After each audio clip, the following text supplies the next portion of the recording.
Shalom and welcome to another in our series of podcasts from Temple Beth Am, a dynamic center for conservative Judaism in Los Angeles. This is a recording of Rabbi Adam Kligfeld's weekly Rashi study class. And those who are joining on the Temple Beth Am podcast at whatever time you're doing it. Rick, you're having something psychedelic happening on your screen. I don't know what it is. Last night, but you should share it. Really, shouldn't you be? Okay. We are towards the very end of the second aliyah of Parshat Va'era, chapter 6. We read the verse, but not the Rashi on verse 26, I believe, or at least we didn't finish the Rashis in verse 26. So let's read the verse to kind of get going, and then we'll jump into the conversation. Still haven't figured out the exact right setup for the mic, the book, the computer, the cake, the coffee. A lot of things to manage right now. Okay, verse 26. Hu Aharon u'Moshe, that kind of oddly hanging who, that very Aaron and Moshe, as if the antecedent in the previous verse were referring to them, but of course the antecedent was not, and so we discussed how this is going back to the verse just before the genealogy began, and that is verse 12 and 13 of the book of Exodus, when God is speaking to Moshe and Aaron, sending them to Pharaoh. The Torah kind of picks up, yes, that very Aaron and Moshe, Asher Amar Adonai Lehem, to whom God had said, Hotziu et bnei Yisrael me'eretz Mitzrayim, take out the children of Israel from the land of Egypt, al tzivotam. And we discussed the interesting vocabulary of that phrase and the interesting structure. Atzava, tzadi bet aleph, can mean a lot of things: an army, a host, a gathering. And the al is often translated as upon. If we translate it as upon, knowing that it's never easy to take one Hebrew preposition and turn it into an English one, if we translate it as upon here, it wouldn't work so well, right? God had said to them, take out the children of Israel from Egypt on their hosts, right? What would be a better preposition if we were just writing the sentence in English? By, via, by means of, right? Something like that. So the al is strange, and Rashi's also going to spend some time on the word tzivotam. Rick, your screen has calmed down, so now you can talk. Go ahead. Thanks. Since you started with 13, when I was looking at stuff before class, the phrase El Paro Melech Mitzrayim Lahotzi et bnei Yisrael me'eretz Mitzrayim, that's all repeated coming up in 27, and then we have Hu Moshe v'Aharon right after it again. So it's kind of like bookends. I just wanted to, I know you don't like to read ahead, but since you started with 13, it's the same words. So anyway, that's all. Rick, you have feedback on your mic. Not from us, though. We heard him fine. You didn't hear him well, Renee? It was making noise. It happens every time. All right. Rick, it's not your fault. Yeah, Renee, I'm hearing static after you speak too, but I'm glad the class doesn't outside. To come back in person, including Sherry. I think that's what this is coming down to.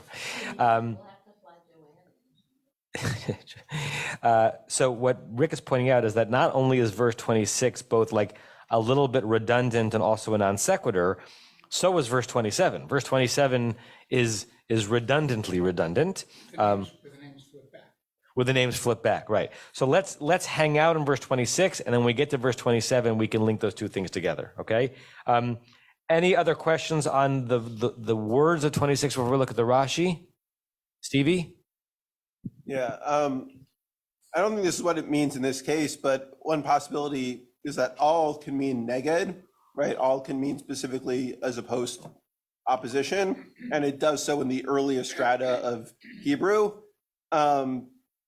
And that is, for example, one of the reasons that the Dead Sea Scroll people thought that there would not be a Korban Tamid on Shabbos because it's right. All is the conjunction that's used in that description of the sacrifices. So it could be that Tzivot Tam would be referring to the Egyptian armies. Good. So the last question I was going to ask us to consider before we look at Rashi, because I think Rashi does not read it this way, is who's the there in Al Tzivot Tam, right? Whatever the preposition. Welcome back, Stu. How was your trip to Israel? Oh, good. Yes, I just all of a sudden I saw you there. Not only is what the preposition al means, not only is the tzva referring to just a group of people or an army, but who's the them, right? Because the last phrase in the verse is, well, there are two antecedents to Tzivot Tam, Bnei Yisrael and Mitzrayim. So does it mean that God took them out via the Israelites' great throngs of numbers, or took them out through, maybe against the Egyptian armies, right? Because tzava could be referring to their, meaning the Egyptians, right? I'm wondering, I haven't come across, as far I know, a single English translation of the Torah that suggests that the hosts could be anything other than the Israelite. I'll read you Everett Fox on this verse. Everett Fox says, that is the Aaron and Moshe to whom God said, bring the children of Israel out of the land of Egypt by their forces. I guess he's keeping it ambiguous. By their forces makes you wonder, like by meaning surpassing the Egyptian forces or using the force, the strength of the Israelites. It's unclear. What does Rashi Class say? Microphone. You need a microphone. Mike, he's a mess. Is that what he's saying? Rashi Kaplan says en masse. Oh, en masse. Yeah, en masse. But do the whole verse. This is the lineage of Moses and Aaron, to whom God said, bring the Israelites out of Egypt en masse. Right. So he's weighing in that whatever Al Tzivot Tam refers to, it's the Israelites. It's not the Egyptians, but he's sort of he's translating it not literally, but sort of colloquially. And then I think I said this last week. He has a note and he says, literally by their armies or in organized groups. Yeah. I see a lot of hands. Let's do the E hands first. Rick, Renee, and then Rebecca, and then Diane. Hi, thank you. The Onkelos, Che Le Hon, does that help? Does Onkelos help us? Yeah. What's a chayil, Rick? Chayil is a soldier. Yeah. Soldier, right. So what Onkelos picks up on is that he's going to read it basically against Rashi, as we'll see in a second, or it's anachronistic. Rashi's going to read Onkelos. That tzava can mean just a grouping. It can also have a military connotation, and Onkelos reads it in a military way because Chelehon means their force, their military gathering. A chayal is a soldier. Chayil is an army. Good. Renee?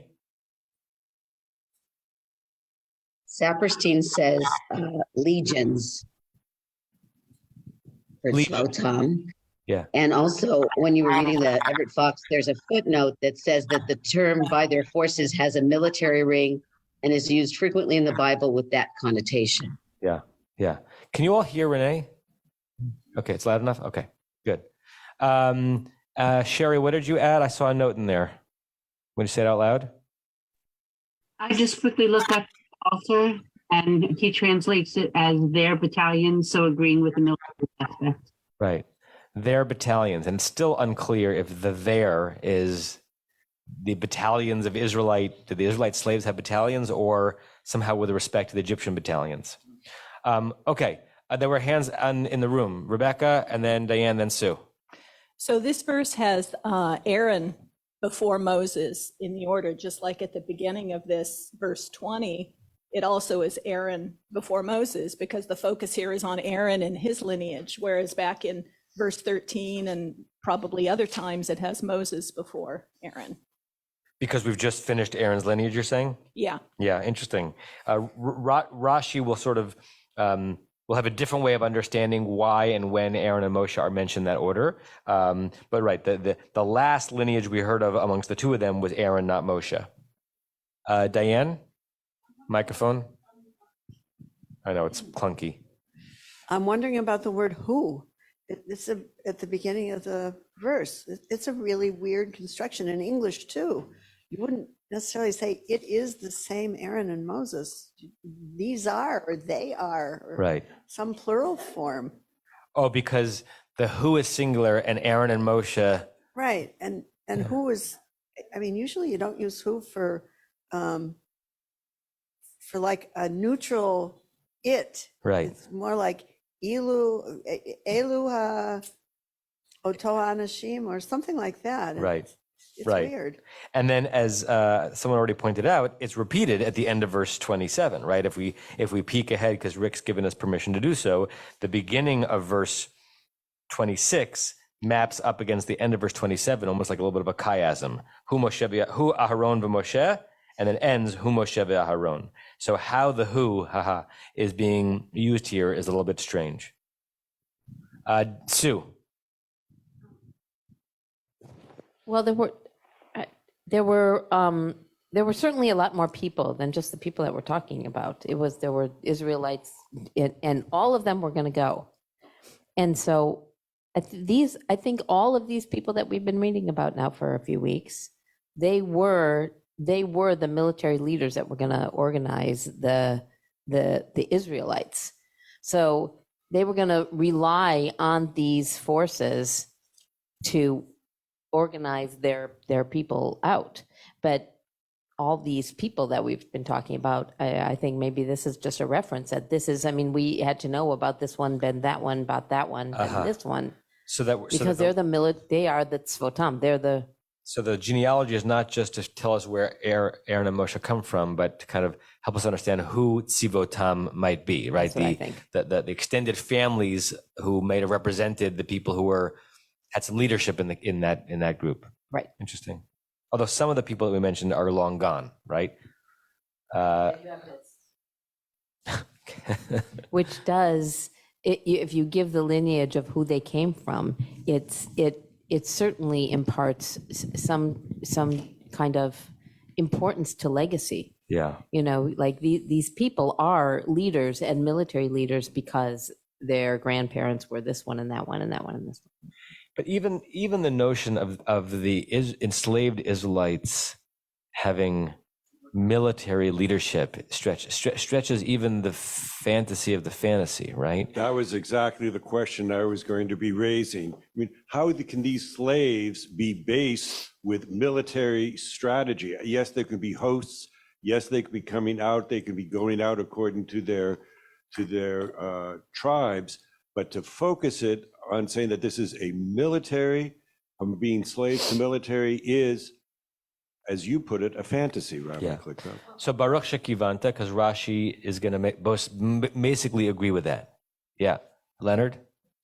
So the JPS commentary here answers that question. It says, troop by troop, the narratives employ military terminology for the organization of the Israelites during the Exodus and the wilderness wanderings. Thus, in Numbers 152, for example, it is prescribed that, quote, the Israelites shall encamp troop by troop, each man with his division, each under his standard. So they're just getting them ready for that.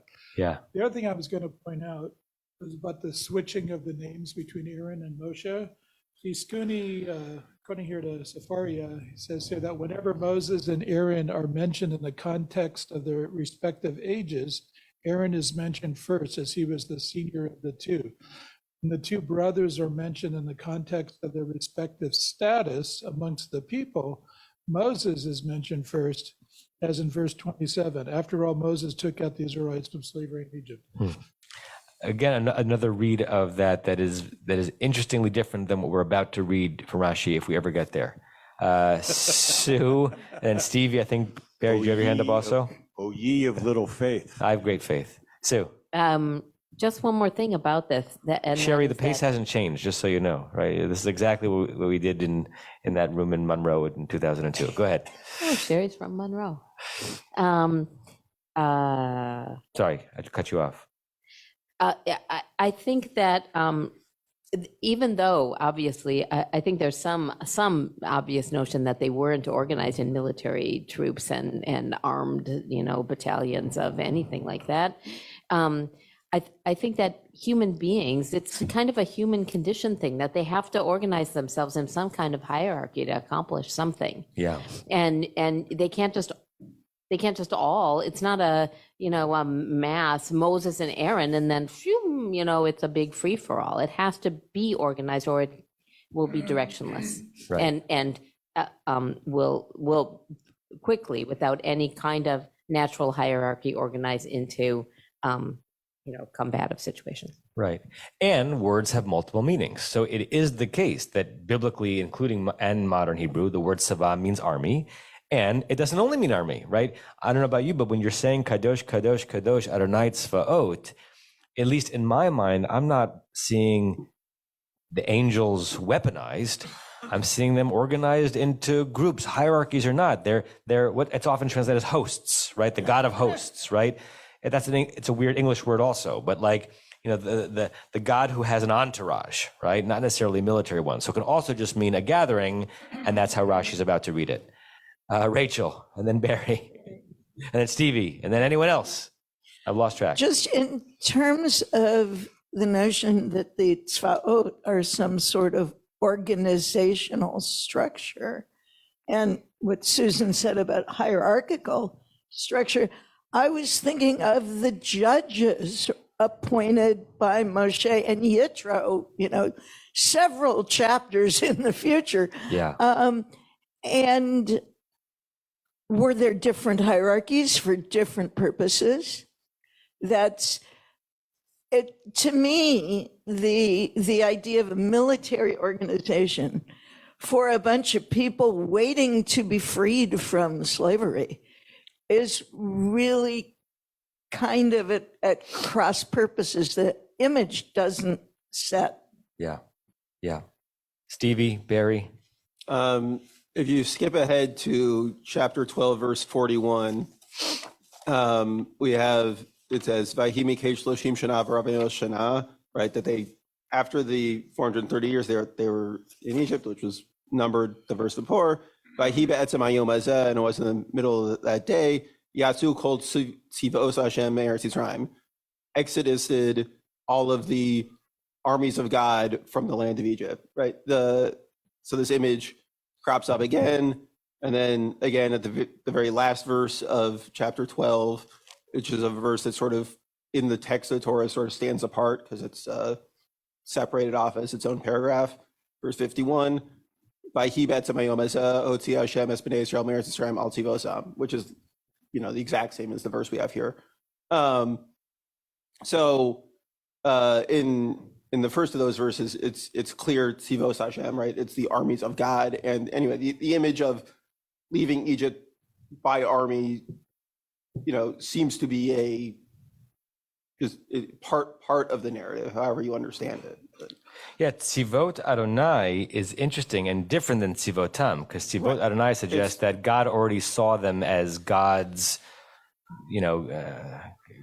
God's entourage, God's military force, but it's not. But it's different than their forces, right? And that's also the same paragraph that has the phrase Erev Rav.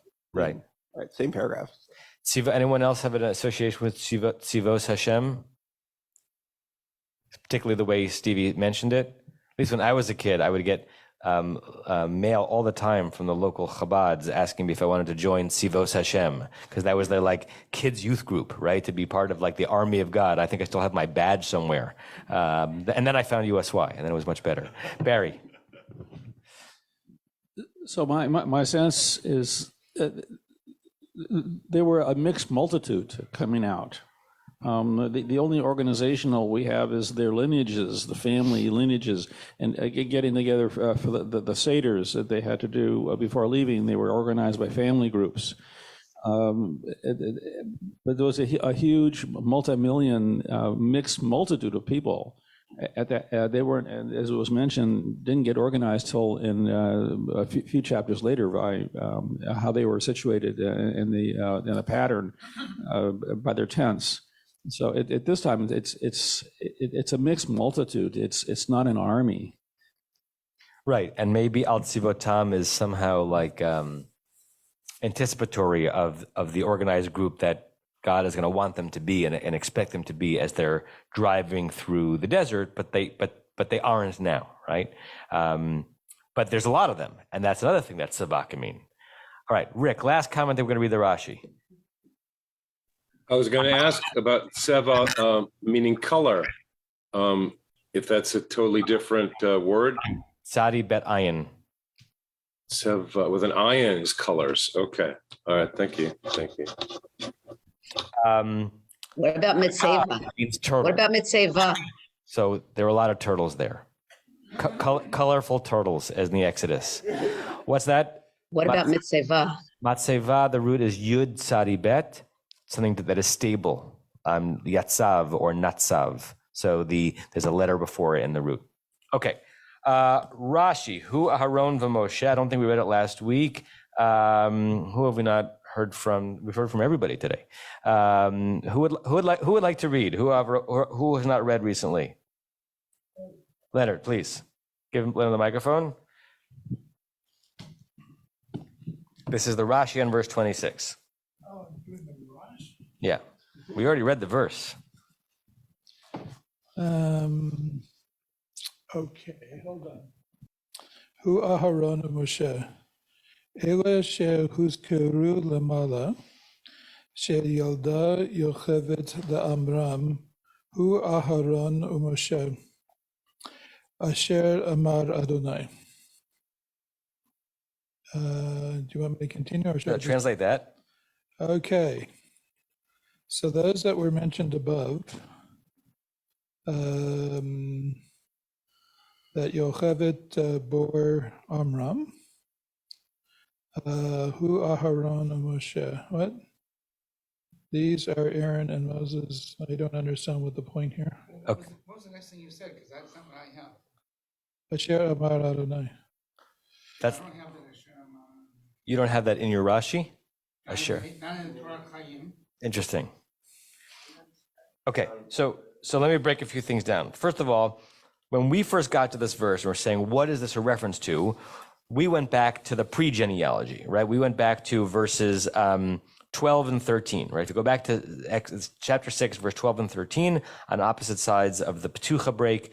Verse 12, Vaydaber Moshe lifnei Adonai, Moses spoke in front of God, Lemor, saying, Hein b'nei Yisrael lo shamu elai, Israelites did not listen to me, Ve'ech yishme'eni Pharaoh, how will Pharaoh pay attention to me? Va'ani aral sfatayim, I am circumcised of lip. Vaydaber Adonai el Moshe ve'el Aaron, God spoke to Moses and Aaron, Vayitzavem el b'nei Yisrael, and commanded them regarding the children of Israel, the El Paro, regarding Pharaoh, Melech Mitzrayim, to bring the Israelites out from Egypt. So we were saying that this verse, Hu Aharon Moshe, is going to that. Rashi is saying you had to do a double step.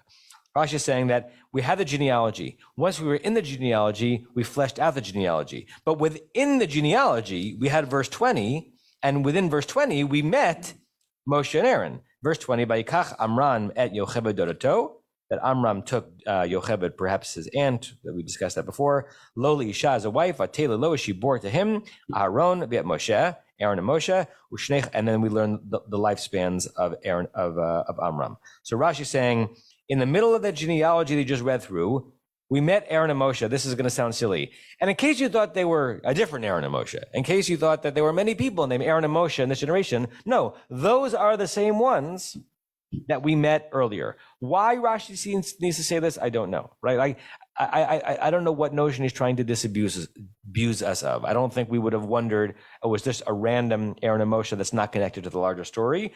Or he's just trying to be somewhat apologetic for the text because the text itself is redundant. It's interesting, I think, going back to what Diane had said, in this version of the Rashi I'm going through, which kind of explicates Rashi, the who of the verse is turned into a haim, because he's aware that Rashi might have been aware that the who is strange because the who is singular and it should have been him. Okay, so Rashi in his opening lines of this verse is almost matching the redundancy of the verse because he's not saying something a whole lot that is new. He's just making sure we know, yes, That's who the Aaron and Moshe are referring to. Microphone. Except he writes Elu. So it's clear to him that the who is them. And I find it fascinating and bizarre that not a single commentator, at least that I've seen, and I've gone through almost all of them, say anything about the word who. Uh-huh. So The singularity of it, meaning. right. Yeah. So they must have all understood. It's something that's not clear to me Yeah. or clear to us. Yeah. They must have understood that's just the way the word is used. Right. Something. Barry? Yeah, on the singular, the who, it's the family structure that came out. The family structure. We went through all this. The ancestral structure came out. The other part is the redundancy of who these two people are. These are not magic people. They're the sons of Yocheved and Amram. They're family people. That's it. Yeah. And I think Rashi feels he has to explain the strangeness of who Aharon and Moshe. And so he explained it as best as he could, but it's almost as if it's better without explanation because we would have gotten that. But then Rashi says one more thing. So back to Leonard, and this is going to disagree with some of the other, give him the microphone. This is going to disagree with some of the other things we've heard about the ordering of Moshe and Aaron versus Aaron and Moshe. יש מקומות שמקדים אהרון למשה, ויש מקומות שמקדים משה לאהרון. So there are places where Aaron comes first, and there's places where Moshe comes first. לומר שכולין כאחד. They're weighed equally. They're this equal. They're the Right. same. So rather than Rashi trying to discern a pattern as to when it's Aaron first, when it's Moshe first, Rashi says, almost as if Rashi is making a commentary in the beginning of Shemot on the entire book of Breshit. Don't try to look too deep into who's older here, who gets mentioned first. Sometimes Aaron's in front, sometimes Moshe's in front. They're both significant leaders. So a lot of hands. Elon, microphone.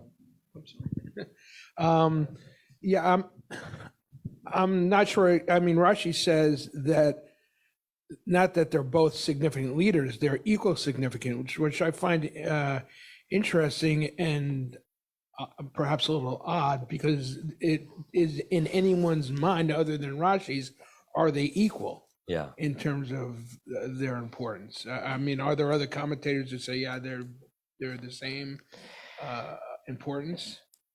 Right. I think Rashi is saying that the interchangeability of them in terms of the order in which they're mentioned suggests that the Torah was trying to say that both Moshe and Aaron are of equal significance in the story, even though the story does not seem to say it that way. Although we're about to see, as we get deeper into the Exodus story and the plagues, that Moshe takes the lead on many of them, but sometimes Aaron does. And Aaron and Rashi this will be months away, will have an interesting explanation as to when Aaron is the initiator of the plagues and when it's Moshe. But it's almost as if he's setting it up here. Don't be surprised, reader, as you get deeper into the story and Aaron's running the show for a plague or two. You know the end story that Moshe becomes the leader, but at least in this context, Aaron and Moshe, they're one and the same, or they're equal to each other. Sue? Well, it says shkulin ke'echad, that ke'echad is kind of an interesting idea, because if we it's kind of that you complete me thing, like one without the other is not ke'echad. They need each other for sure. But Jerry then, Maguire has never really been invoked on this verse before, and I think it's deserving of a Shechianu moment. Okay, go ahead. But more importantly, as we get further down the line, and Moses goes up the mountain, and Aaron stays down at the bottom and leads the building of the golden calf, it leaves you thinking. Leaves me thinking about this ke'echad idea, and where that takes me is this, like, tension amongst every human being for their, we all have sides that pull us one way or the other way, but we're still echad. There's it's a duality of, Yetzer Ra, Yetzer Tov kind of things set up in this. They're like one person. You need them both to move anything forward. Yeah. And there's also a tension. This is very far afield, but since you brought us there, let's see if I can say this the right way. No one is equal to anyone else. And yet somehow we're all equal, right? That's a tension in our tradition, right? The notion of our being created b'tselem Elohim suggests that there is no hierarchy amongst God's creations, at least in God's eyes. And yet our individuality is such that there is no one of whom that could be said vis-a-vis us that we are shkulim ke'echad, because there is no oneness between two people, right? There might be a lot of things that are shared. There might be shared skills, shared ways in which they share responsibility. But even if what's the system that systems really need one person in charge, right? The two-headed snakes are hard. Even when you have a successful situation where you have two people who are invested with the same amount of authority or responsibility in a system, it's just not the case that they're really the same or they're judged by everyone as one, because they each have different manifestations of character traits. So as much as Rashi is trying to say that the way in which Moshe and Aaron are mentioned suggests that we should be considering them ke'echad, we know that within the story, there's no way that each of the people, there's no way that the people who were interacting with them were schooling them ke'echad. They were interacting with Moshe in some ways and Aaron in other ways. Diane. So is Rashi suggesting that here the name order doesn't really matter, right? That's kind of the suggestion. And yet, if you think about name order of like Avraham, Yitzchak, Yaakov, it's always the same, I think. Yeah. And Sarah, Rivka, Rachel, Leah is always the same, except there are those, especially now, who want to reverse Rachel Leah to Leah Rachel, because Leah was older. Yeah. There's some versions of Sidurim that include the Ima'ot and the Amidah, who dafka included Sarah, Rivka, Leah, Rachel, on the notion that if it's a kind of egalitarian feminist stance to awaken the characters of the matriarchs, it would be so weird and strange to perpetuate what the unfairness done to Leah by demoting her. We might as well bring her back into the position that she originally had. Right. It's a political statement, in Mhm. effect, right? Mm-hmm. So maybe it isn't true that name order doesn't matter. Right. Yeah. Rashi might be protesting a bit too much here. Larry? We're going to see when we get to the next verse that name order does matter, but I have to go back to the looking at these two verses together in the chiasm. Is that what it's called? Mm-hmm. ABBA? Yeah. Yeah. Here, and I'm not asking you to examine too carefully, but we start off with Aaron and Moshe, and we close with Moshe and Aaron. Mm-hmm. And we start with who, and then we move to a haim. We start, but we have a who before the Moshe and Aaron as well. Right. In any case, the point that I want to make is in the two Pesukim, in the first Pasuk, we're talking about the role of bringing the Israelites out of Egypt. And if you were to ask the question, who brought the Israelites out of Egypt? The answer is Moses, clearly, even though his name is second in that verse. In the second verse, we're jumping ahead we're talking about speaking to Pharaoh. Interesting. And if you ask the question, who spoke to Pharaoh? Not who, haim. But who spoke to Pharaoh? It was Aaron, because Aaron was the one who was speaking, even though they're inverted. I can't explain it. I just find it to be interesting. Fascinating. Someone had said before, almost the opposite of that. I forgot who it was.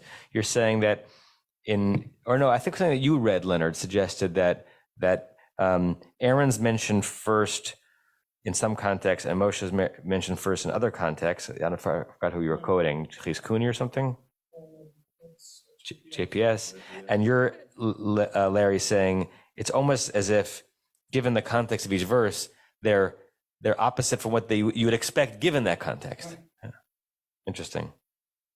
Okay, let's finish the Stevie. Yeah, and then also. Oh, and Rosemary. Yeah, just that the Rashi seems to be divided because in the two because of Aaron and Moshe, but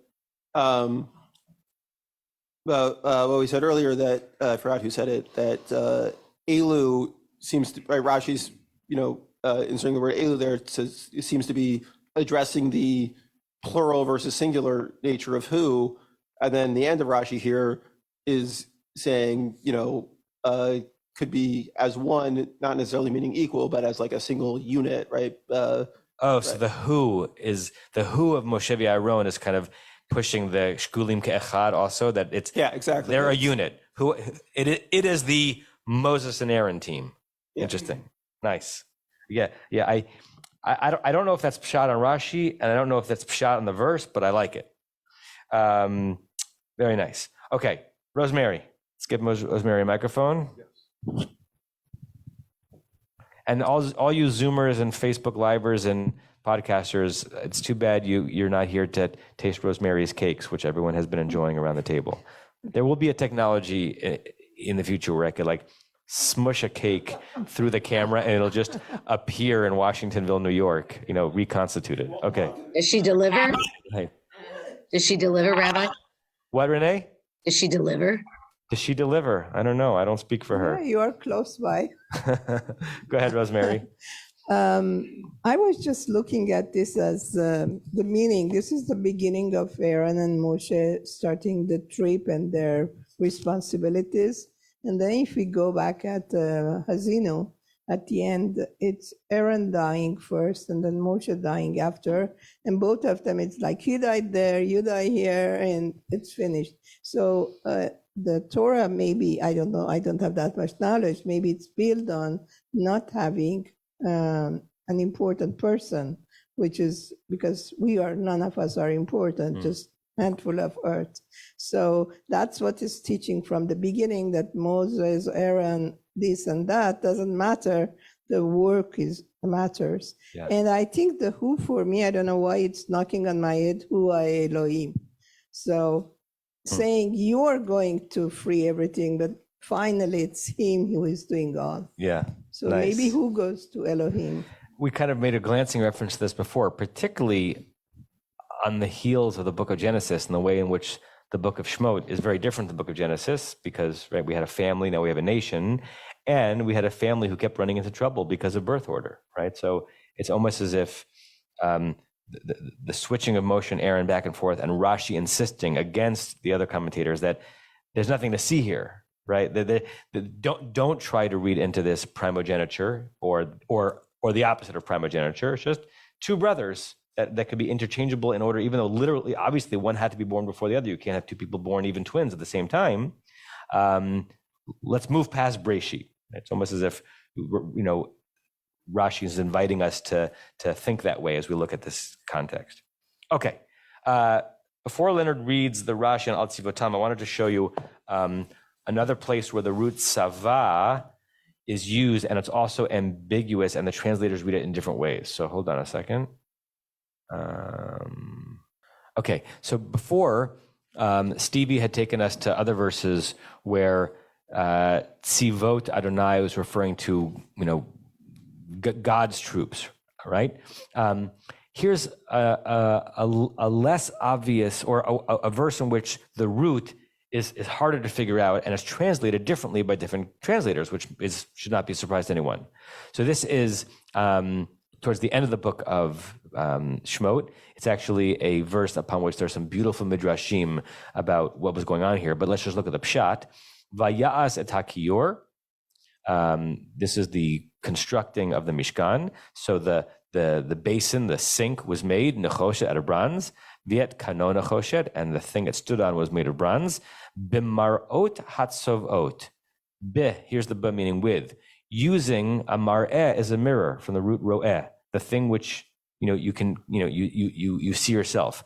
The mar'ot of the tzovot. So the mirrors of some female group are being referred to as atzava, asher tzavu petach ohel moed. So the mirrors of the tzovot who were tzovaing, right? If we untranslate it, at the entrance to the to the tent of meeting. So this is Everett Fox's translation. He made the basin of bronze, its pedestal of bronze, with the mirrors of the women's working force. So he's reading tzava here as a workforce, not military. That was doing the work. He's consistent, right? Because the noun is tzovot, the verb is tzavu, and he makes them match the working force that was doing the work at the entrance of the tent of appointment. And yet, look at, how do I get this out of my way? Okay. This is Koren's translation. Same verse, obviously in Hebrew. He made the laver of brass. It's interesting. Not a single word is the same, right? Laver is not basin, bronze is not brass. Translation is so hard. And the pedestal of brass, of the mirrors of the women assembling. The assembling is the most banal way of understanding tzava. It's just a group. It's a synonym for the root aleph samech pei, asefa, a gathering. Who assembled, so it's at least matching at the door of the tent of meeting. So if we had to do a hierarchy of significance of what tzava can mean, it could just mean assemble, just literally a gathering of people. It could be a workforce, or it could be an army, right? And which one it means in our verse is not 100% clear, but keep that in mind as we read through the Rashi. So the first thing that Rashi says, Leonard? Al tzivotam. Tzivotam. Okay, so the first thing he does is translate an al into a ba, right? The al, this is not upon, this is not al as against, right? According to Rashi, it's just by means of, with their assembled hosts. Go ahead. Kol tzva'am l'shivvetem yesh al she'eno. Okay, so before he's actually saying a couple of things in those three words, kol tzva'am l'shivtehem. What do those words mean, and what is Rashi saying? Every time you see the word tzava, it's means their tribes. I hear how you could read that that's what that phrase says. I don't think this kol is in every time. I think he's saying that, first of all, what's the difference between sivotam, which is the word in the verse, and tzva'am, which is how Rashi renders it? What's the difference in the meaning of those two words? Sivotam and tzva'am. But it's not the same thing. One nation. It's one nation. So tzva'am, let's choose an English word for tzva as a placeholder. Let's call it assembly for the moment. Tzva'am means their assembly. What does tzivotam mean? Their assemblies, right? So whatever they are and whose they are, is it one or more than one thing that is being referred to? So in the verse, it's their assemblies, their large groupings. And Rashi says, well, wait a second. If Moses and Aaron are bringing them out, as their macro grouping, that should be a singular. That should be tzva'am. So what he says is, kol tzva'am lifshivtehem. He brought out they were going to bring out the entire assembly of the Israelites by tribe. And so he's explaining why it's tzivotam and not tzva'am. When we were looking at the verse, that didn't occur to us at all as problematic. We just thought it was like the hosts. But he says, if tzva is referring to the entirety of the Jewish people, then it should have been tzva'am. No, it's tzivotehem. The way that the entire tzava, the entire army of God came out was tribe by tribe, therefore tzivotehem. Barry, or is that what you're going to say? Okay. Good so far? Okay. Go ahead, Leonard. And I'm going to be bringing up some verses onto the screen here. Go ahead. 1 second. This is the yesh. Yesh. Yesh lanotayesh. Okay. Yesh al she'eno ela bimkom ot echad. Okay, what does that mean in English? There are the word all, or the concept all, that are only in the place of one letter. Right. It's so interesting he says it that way because he's referring to a specific letter. What's the specific letter he's referring to? B. I don't know why he doesn't say B, right? I know this may sound like really picayune, particularly for those who don't have this facility with Hebrew. He's saying sometimes the word al, which is a two-letter preposition, meaning on, upon, or against, is really just in place of a single letter. But the single letter he's referring to is B. I suppose it could be L. Yeah, but all the examples, he's going to bring that I'm going to bring on the screen seem to me pretty obvious that what is a better preposition there than al is B. And even B, if we're just hearing this sentence, they'd be laughing. Even B can mean many things, right? B as a preposition can mean on, in, by means of using. And so he gives us a couple of examples. So I brought the first one onto the screen. So this is Yitzchak's blessing or non-blessing to Esav. V'al charbacha tichiyeh. You shall live on your sword. No, he's not saying to Esav that you're going to be like on it physically. It works in English. By the sword, using the sword, you will live. That's how it's translated here, at least by Everfrock, right? So that's an al that does not mean on top of. It doesn't mean upon. It means by means of. Even though in English, I want to be clear, sometimes, I don't know how to say this well in any language, right? That by saying that al sometimes means b, if we try to turn that into English, our own use of prepositions might be differently interchangeable than theirs. But here, it clearly doesn't mean an on top of thing, okay? Keep reading. Okay, so we have what you just read there. Wait a second. Yeah. Ve'al charbecha tichye. Kamo becharbecha. Right, so he tells us explicitly that al, it should have been a b, which is why he should have said before that sometimes al comes in place of not just generically a single letter, but a specific single letter, the single letter bet. Go ahead. It could have just as easily been a... Keep reading.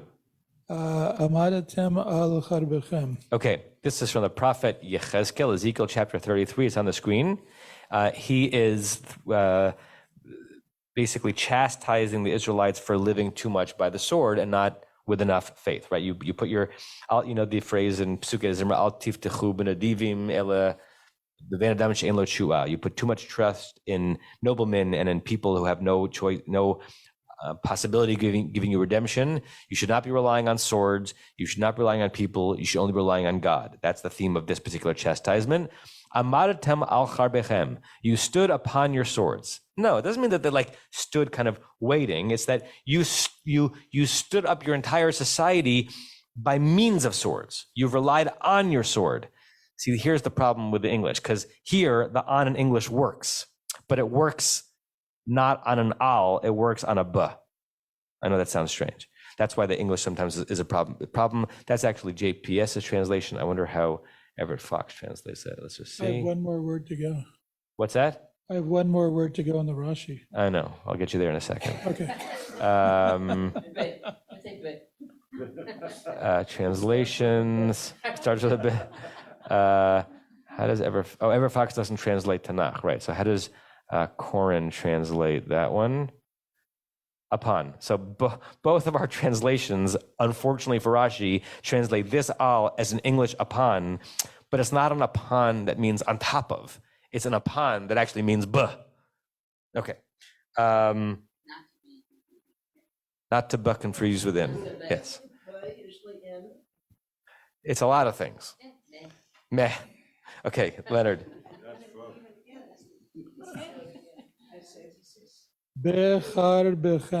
So to finish off the Rashi, that al that we just looked at in Ezekiel is also a b, even though it can be translated into English as an upon. Got it? Okay. So that's Rashi on verse 26. last questions, comments before we look at verse 27? Microphone. Sorry, I know it's frustrating. I know that Rashi likes to get off on prepositions. Well, you have your own explanation for what off means in that case, but in any case, and I do think we do Rashi a disservice when we try to translate. Yeah. We should just look at the Hebrew, because he's trying to explain why the prepositions are different interior Correct. to internal to the Hebrew. Correct. So we should actually almost have a prohibition against trying to translate prepositions. I know. Except that not everyone understands the prepositions, but I hear what you're saying. Even in your native language, you often Right. either don't understand them, or if you speak to someone from a different region or a country speaking the same language, Right. it can be different. Right. My question is, what was Rashi trying to do in the second Rashi on verse 26? He's simply trying to explain to us why al tzivotam could have been bit tzivotam. Yeah, or bitzva, or why it wasn't bitzva'am. Okay. Yeah, I think so. And I think we can leave it there. Stevie. Yeah, the fact that Rashi's two examples are the same example that appears twice is kind of concerning to me. Like it feels like it would be a stronger argument if there was a different verb used or a different noun used. I mean, than just sword on this. It even makes me wonder if Bechor Becha is a word that exists in Tanakh, or if it's always al Chor Becha, right? Like maybe the way they thought of living by the sword was using all as like that was just the only word that they would ever use. I like off the top of my head, I can't think of an example, but I haven't scanned all of Tanakh, but it does feel like an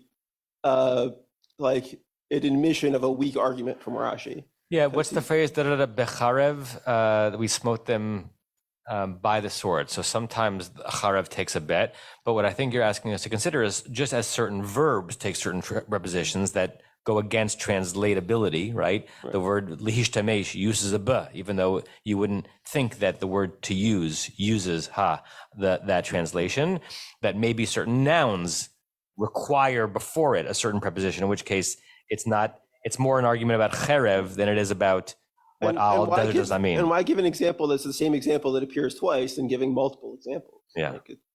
Rick? I don't know if it's interesting or not, but we'll find out. Of all the all examples he could have chosen in Tanakh, he chooses the two of them that have swords. And we were talking about the tzivotam. Are they really an army with swords? I don't think so. They're slaves. They may have sticks, they may have rocks, but I don't think they had swords like that. So it's just interesting to me that he chooses the two that have swords in them. So anyway. Okay, let's read verse 27 and then we'll start working on it next week. Who has a microphone near them? Barry, you want to read verse 27? We've already made reference to it, but now let's actually read it. Heim hamadbrim el paro melech Mitzrayim lochotzi et bnei Israel Mitzrayim hu Moshe v'Aharon. Okay, translate as best you can. So Haim, they're the ones. They're the ones who spoke to Pharaoh, king of Egypt. Interesting. To bring Bnei Israel out of Egypt. These are Moshe and Aaron. Right. So 27, particularly after the conversation we've had, seems redundantly redundant. Well, they're co-equals who spoke to Pharaoh. So they've been the who has been turned into a Haim. Moshe and Aaron have been switched at the end of the verse, and it is even more of a repeat of verses back in verse 13, where we were told about what they're going to do, and now the Torah is telling us, yes, these are the ones whose genealogy we've learned, who are about to do the thing that God said that they were going to do. They're a co-equal unit. Yeah. So when we meet next week, we'll we'll talk about the Haim. Maybe we'll talk about a who, talk about a he and a she and an it, and we'll talk about Rashi's fetishes with the prepositions. Have a good week, everyone. So nice to have you here back again. I love seeing just the library behind you. And happy Wednesday, everybody. You have been listening to another in our series of podcasts from Temple Beth Am, a dynamic center for conservative Judaism in Los Angeles. If you enjoy these podcasts, we invite you to write a review on the Apple Podcast site or wherever you get your podcasts. For more information about Temple Beth Am Los Angeles, go to tbala.org.